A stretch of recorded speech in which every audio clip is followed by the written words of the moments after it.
Bingkai Ramadan. Bingkai Ramadan. Bincang-bincang sekitar Ramadan.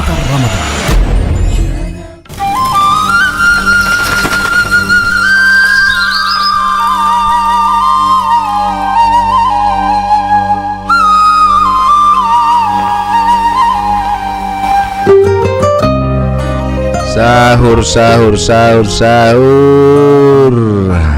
Mau buta malam ya. Tak keingin di dalam acara bangun sahur. Kita lanjut kembali dengan acara Bingkai Ramadan. Baik, assalamualaikum warahmatullahi wabarakatuh.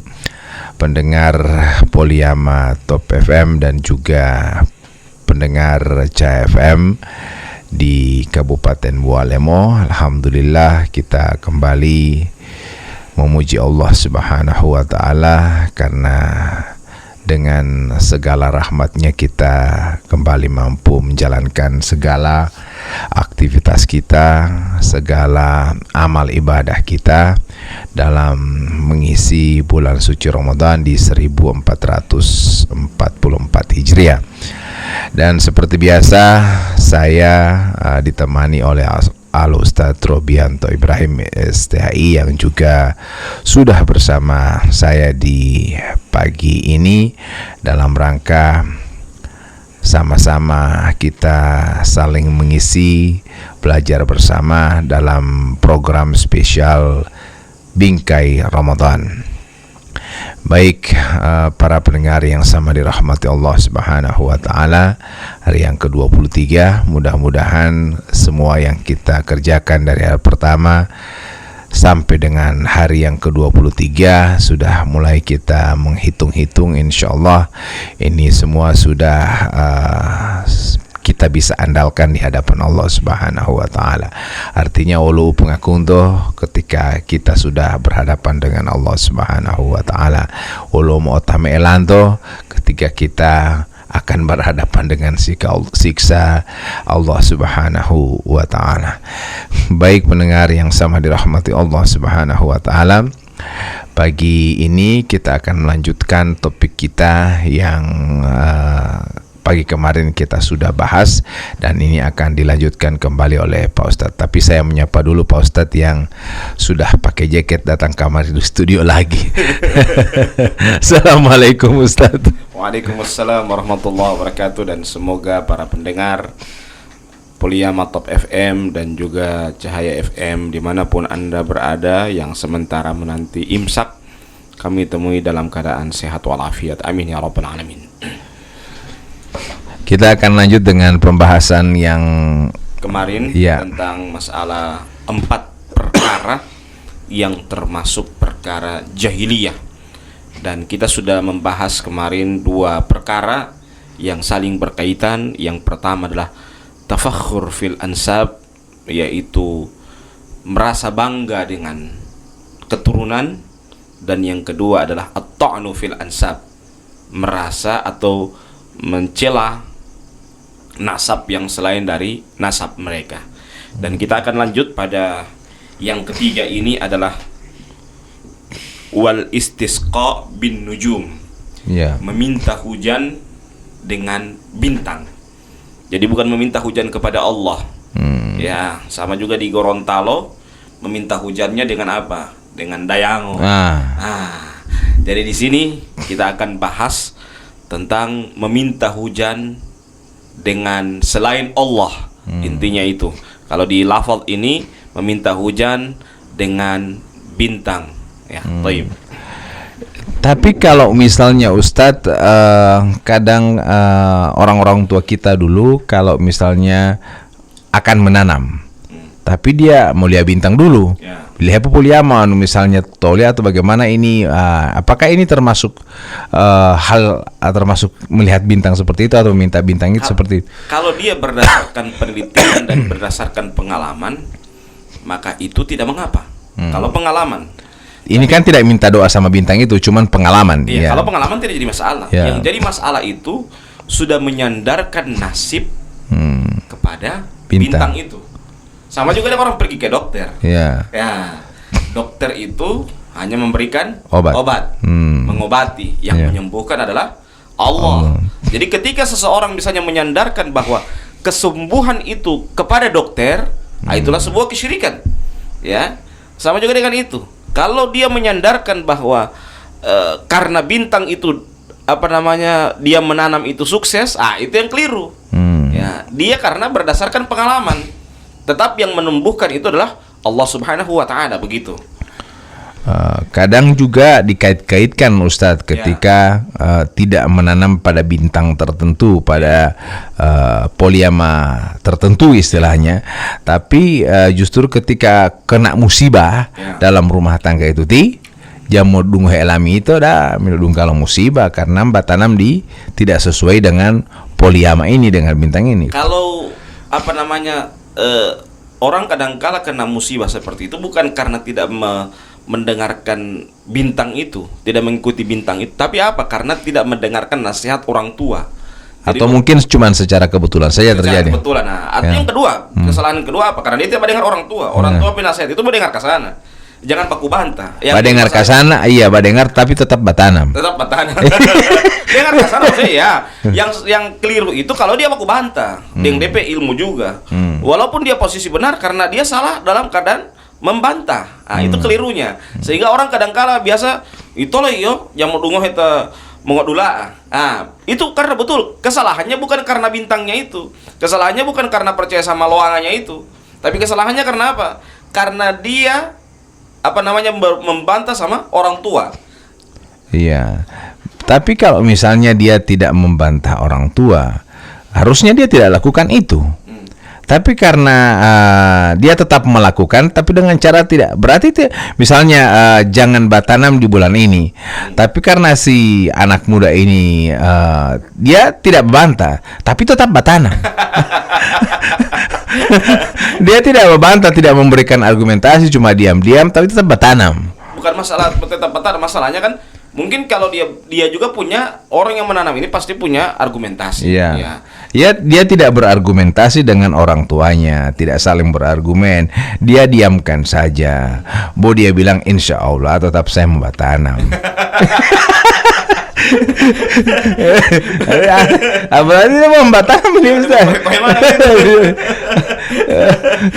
Jadi kalau masalah ini sebenarnya intinya adalah percaya kepada bintang itu kalau dia menyandarkan nasib di situ.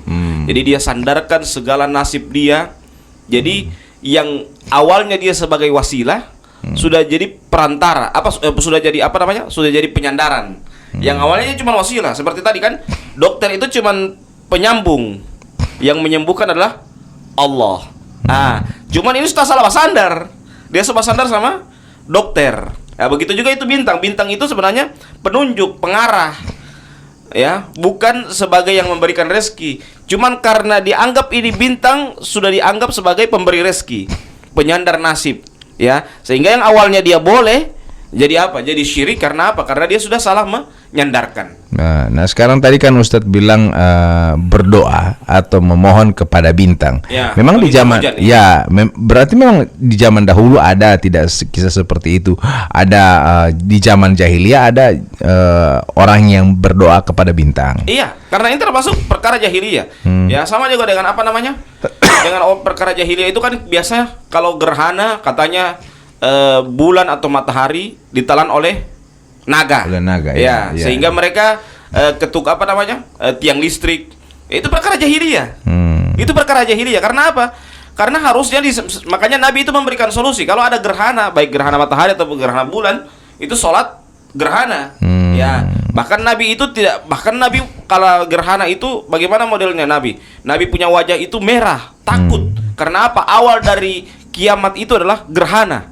Ini sekarang orang malah gak ada gerhana malah selfie. Hai guys, saya sekarang ada sebentar gerhana lagi nih selfie akan lagi. Dia bangga dengan ada gerhana. Nabi dulu kalau ada gerhana ketakutan.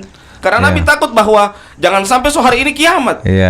Sehingga Nabi itu sholat bahkan dikasih panjang. Kenapa itu sholat gerhana itu dikasih panjang? Sampai matahari itu atau bulan itu keluar kemari, ya. Selesai gerhananya. Karena apa? Kalau sudah keluar itu bulan atau matahari berarti tidak jadi kiamat. Ya, sampai gitunya. Kenapa itu sampai sholat gerhana itu panjang? Begitu juga seperti tadi itu. Jadi perkara-perkara jahiliyah, mereka percaya kepada bintang yang memberikan rezeki, meminta hujan kepada bintang. Itu perkara jahiliyah. Sehingga Nabi mengatakan 4 perkara termasuk perkara jahiliyah, di antaranya itu meminta hujan kepada bintang. Kalau percaya kepada bintang nasib, misalnya ada yang istilahnya zodiak. Ya. Anak-anak muda kan sekarang atau di zaman tertentu suka akan zodiak itu. Ya. Balia Nasib. nasib itu, atau balia begitu dapat Kalau saya November, berarti Scorpio. Begitu dapat lihat majalah langsung mulai dulu kita pe bintang di mana kita, bagaimana kita pe nasib hari ini. Nah, ini bagaimana ini Ustaz? Itu termasuk kesyirikan. Ini tidak boleh. Ya.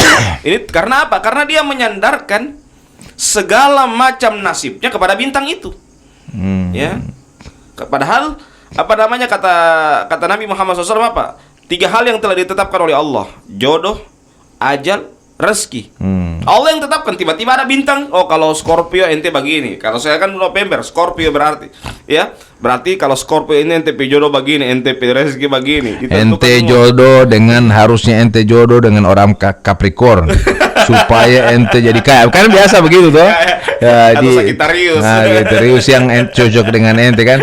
Dilihat-lihat ya bintangnya, pelamaran-pelamaran. Atau bahkan juga ada yang di setiap tahun ada. Misalnya tahun 2023 awal tahun kita masuk di tahun tikus. Berarti kita masuk di tahun gajah. Di tahun kelinci.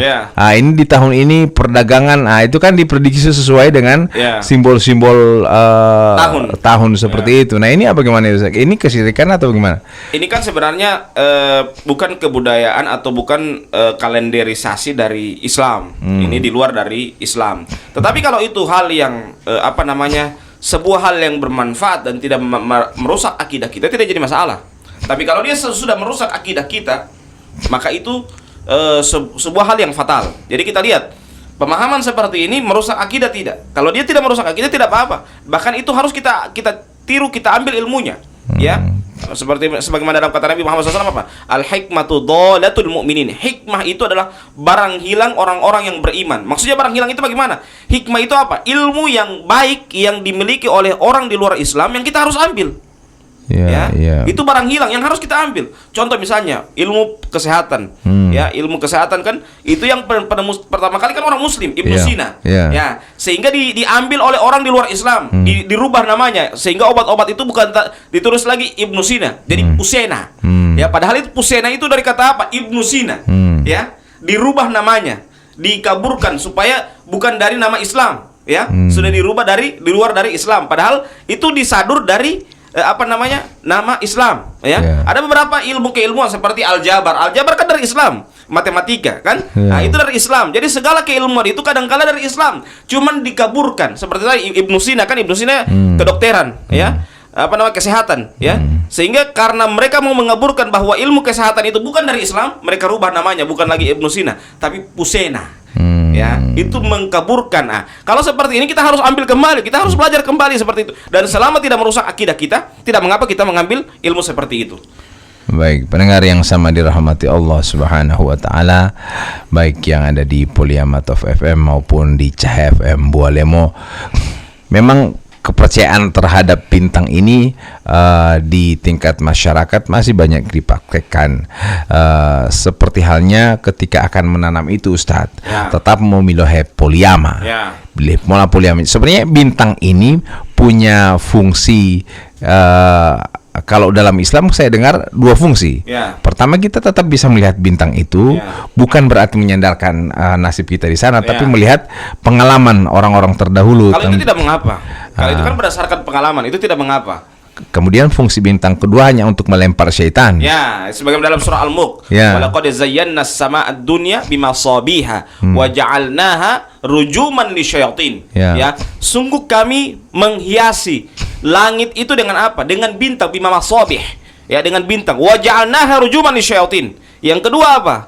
Untuk melempar para syaitan yang mendengarkan berita dari atas langit. Jadi kalau misalnya ada berita, kadang-kadang kalau dukun meramal itu kadang-kala betul. Karena apa? Karena itu berita yang diambil oleh syaitan di langit. Dan ketika syaitan itu diketahui mendengarkan berita dari langit, dilempar dengan bintang itu. Cuman kadang-kala anak muda kalau dapat lihat bintang jatuh, dia berdoa, ya Allah berikan saya jodoh. Dia tidak tahu itu bintang jatuh itu syaitan sementara dilempar.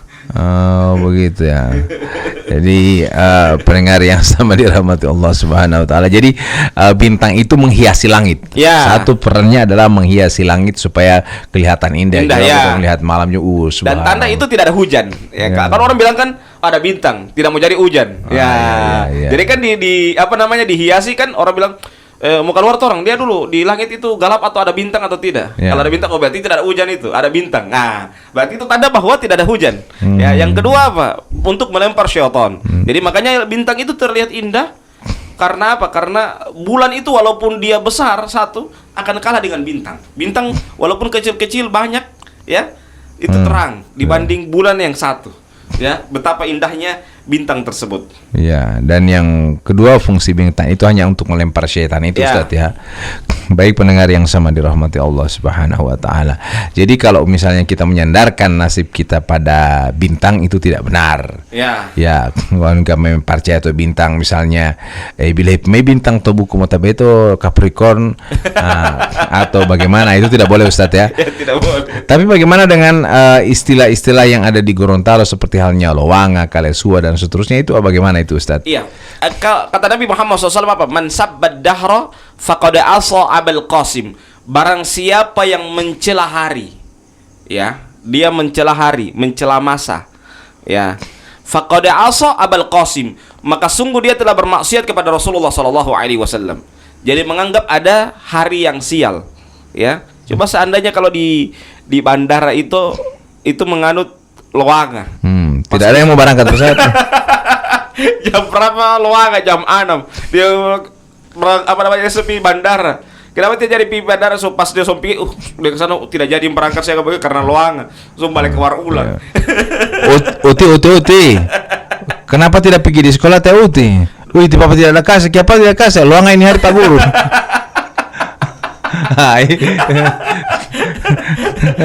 Jadi masalah Lowanga ini sebenarnya ada sisi baiknya, bahwa Lowanga itu mengontrol kita juga untuk berhati-hati dalam melangkah.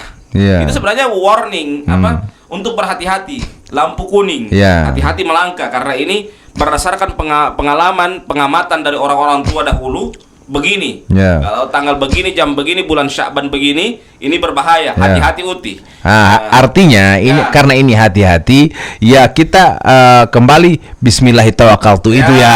Kita menyandarkan semua, dan dalam artian bukan berarti kalau kita misalnya percaya sama Lowanga berarti tidak jadi berangkat. Ya, semua orang di muka bumi ini kena musibah. Tidak ada di muka bumi ini tidak kena musibah. Orang kan biasa menghindari itu. Oh, Lowanga tidak jadi berangkat karena apa? Mau celaka atau apa ini? Semua orang pasti akan kena musibah seperti itu. Dan musibah datang kepada kita tujuannya apa? Untuk menghapuskan dosa-dosa kita.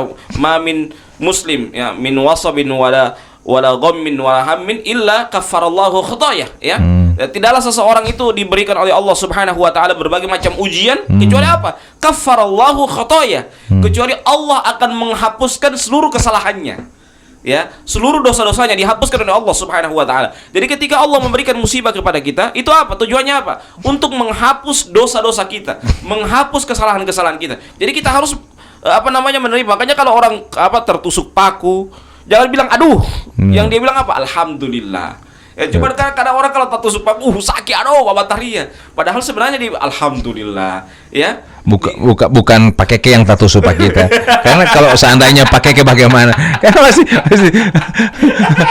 artinya kan mau paku alhamdulillah mau paku seandainya malu masuk pakai ke buat waktu kan. Maksudnya apa? Ketika kita luka, kita diuji oleh Allah, itu apa? Allah menggugurkan dosa kita, itu yang kita syukuri. Alhamdulillah. Jadi kadang musibah itu datang kepada kita, kadang kalau kita manusia biasa memang tidak bisa menerima, kan berat. Cuman sebenarnya di balik dari musibah itu Allah menyiapkan kepada kita, di antaranya adalah pengguguran dosa. Ya, pengguguran dosa. Baik pendengar yang sama dirahmati Allah Subhanahu wa taala. Jadi ketika ada hari Lowanga atau Kalesua, diingatkan oleh orang tua kita, mungkin kita diingatkan supaya ingat Allah. Hati-hati di jam-jam seperti ini, ada yang bisa terjadi. Sehingganya mungkin kita orang ya kembali kepada Allah. Ya. Seperti halnya pada jam-jam tertentu, misalnya sore hari mau dekat maghrib, anak-anak tidak boleh keluar. Nah, kalau itu Nabi yang bilang, kalau itu Nabi yang bilang, kalau itu Nabi yang bilang, pada saat itu kata Nabi Muhammad SAW apa? Di sore hari anak-anak tidak boleh keluar karena pada saat itu syaitan berkeliaran. Ya, pintu-pintu ditutup. Ditutup semua. Ya karena apa? Karena itu syaitan sementara berkeliaran. Jadi tidak boleh kita kalau itu Nabi yang bilang langsung bahwa di waktu sore hari itu tidak boleh kita mengeluarkan anak-anak kita karena pada saat itu syaitan sementara berkeliaran. Sore hari menjelang maghrib. Ya. Jadi om tahan-tahan lenga butian dekat maghrib termasuk syaitan itu Ustaz. Baca tajil saya Ustaz ya, baca bukakan.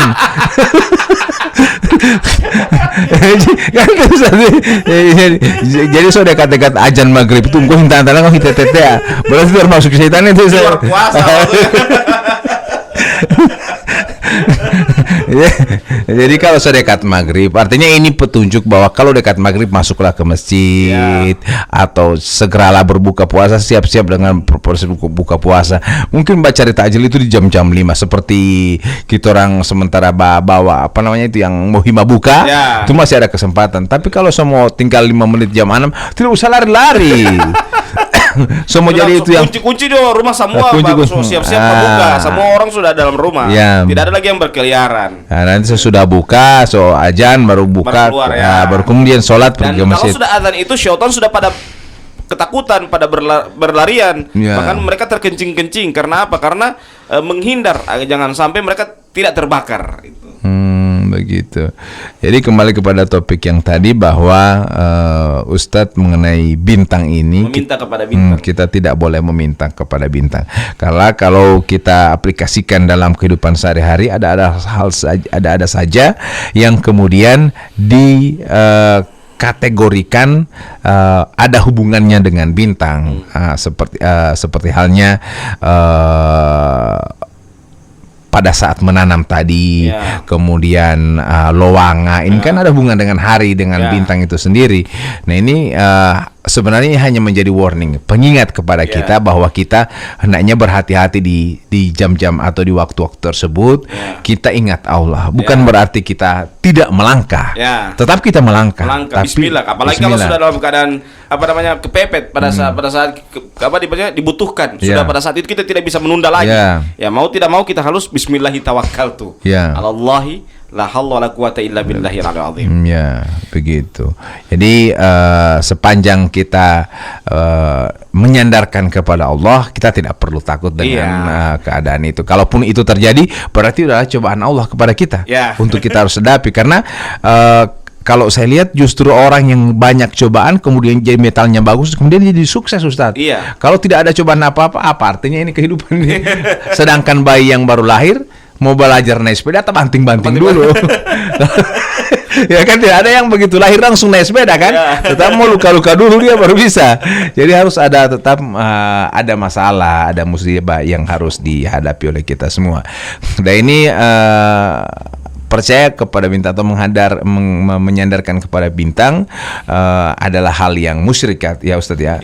Yang syirik, yang bisa mengategorikan kita sebagai orang yang syirik atau yang menduakan Tuhan, karena tadi sudah berdoa kepada bintang. Meminta hujan kepada bintang. Iya, bahkan pada sholat subuh pun kan kita tidak menghindari untuk sholat subuh di waktu-waktu. Waktu-waktu bukan cuma sholat subuh, waktu terbit matahari dan waktu terbenam matahari. Karena jangan sampai kita orang sembah matahari itu dan juga pada saat matahari tepat di atas kepala. Jadi zuhur itu dia agak condong sedikit, dia tidak tepat di atas kepala. Jadi tepat di atas kepala jam 11. Itu makanya sholatnya itu nanti jam 12, setengah 1 bahkan Karena apa? Karena dia agak condong sedikit, tidak tepat di atas kepala itu matahari. Nah, ini kita hindari waktu-waktu tersebut waktu-waktu terlarang dalam kita melaksanakan sholat. Berarti ada waktu-waktu terlarang untuk melaksanakan sholat itu Ustaz? Tiga waktu itu. Jadi waktu matahari terbit, waktu matahari terbenam, dan waktu matahari tepat berada di atas kepala.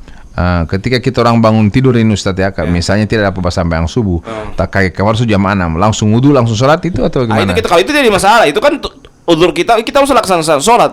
Jadi yang jadi masalah itu ketika dia melaksanakan sholat selain dari sholat subuh, ya tanpa uzur, tiba-tiba dia melaksanakan sholat pas matahari sementara terbit, ya. Jadi itu tidak boleh. Yang tanpa uzur itu ya. Tanpa uzur. Kalau itu kan memang subuh dia wajib balompa kamar dia, tak ke kamar nanti 5:30 dia langsung balompa dia langsung sholat. Yang sholat menghadap ke matahari lagi, bukan menghadap ke kiblat. Ini masalah ini. Berarti dia memang benar-benar hanya menyembah kepada matahari itu sendiri. Baik, tanpa terasa Ustadz, kita sudah di hampir setengah jam lagi di pagi ini. Kita akan segera tutup dan insya Allah akan kita lanjutkan pada besok hari dalam program Tetap Bingkai Ramadan, baik yang didengarkan oleh masyarakat di Provinsi Gorontalo melalui Poliamatov FM dan juga di Cahaya FM Kabupaten Bualemo. Kita akhiri membacakan doa kafaratul majelis. Subhanakallahumma wa bihamdika asyhadu an la ilaha illa anta astaghfiruka wa atubu ilaik. Wassalamualaikum warahmatullahi wabarakatuh. Bingkai Ramadan. Itulah bincang-bincang sekitar Ramadan